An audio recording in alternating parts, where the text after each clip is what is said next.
సనాతన ధర్మాన్ని పతనం చేయాలి అంటే సనాతన ధర్మాన్ని పరిరక్షిస్తున్నటువంటి బ్రాహ్మణ జాతిని ముందు పతనం చేయాలని కొంతమంది కంకణం కట్టుకొని బ్రాహ్మణ జాతిని బ్రాహ్మణ విద్యుక్త ధర్మాలను అవమానపరుస్తూ కర్ణాటక ప్రభుత్వం వారు మొన్న శివమొగ్గ పరిసర ప్రాంతాలలో చేసినటువంటి దుశ్చర్యలను మేము తీవ్రంగా ఖండిస్తూ ఉన్నాం.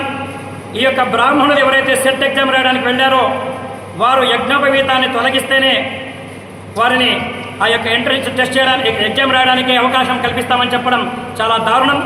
అసలు ఒక అర్థం కాని విషయం ఏంటంటే ఎగ్జామ్ రాయడానికి మంగళసూత్రాన్ని ఒకనాడు తొలగించాడు, ఒకనాడేమో మంగళసూత్రంతో పాటు గాజులు తీసేయాలని, మెట్టలు తీసేయాలని, గజ్జలు తీసేయాలని తొలగించుకుంటూ వచ్చారు. చివరికి ఈరోజు యజ్ఞోపవీతాన్ని తొలగించే స్థాయికి వచ్చారు. అసలు ఒక పరీక్ష రాయడానికి ఇవన్నీ ఏమి ఇబ్బంది పరుస్తాయి?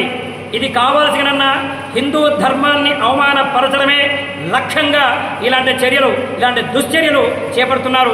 వీటిని తీవ్రంగా ఆంధ్రప్రదేశ్ బ్రాహ్మణ సేవా సంఘ సమాఖ్య పురోహిత విభాగం ఖండిస్తూ ఉన్నది.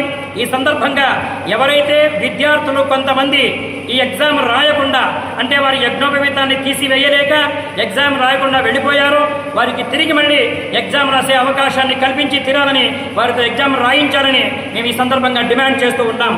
ముఖ్యంగా చెప్పేది ఒకటే, హిందూ ధర్మాన్ని అవమానపరచాలని, మఠాలను, పీఠాలను, హిందూ ధర్మ వ్యవస్థను పతనం చేసే ప్రతి ఒక్కరూ కూడా, ప్రతి ఒక్క రాష్ట్రము కూడా భయంకరమైనటువంటి పతనాన్ని చవి చూసింది.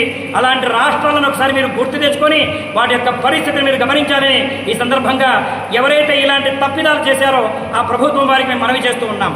జై బ్రాహ్మణ్, జై బ్రాహ్మణ్. నరులాద్రి దత్తాత్రేయ శర్మ, ఆంధ్రప్రదేశ్ బ్రాహ్మణ సేవా సంఘ సమాఖ్య రాష్ట్ర పురోహిత విభాగం అధ్యక్షుడు. జై శ్రీరామ్.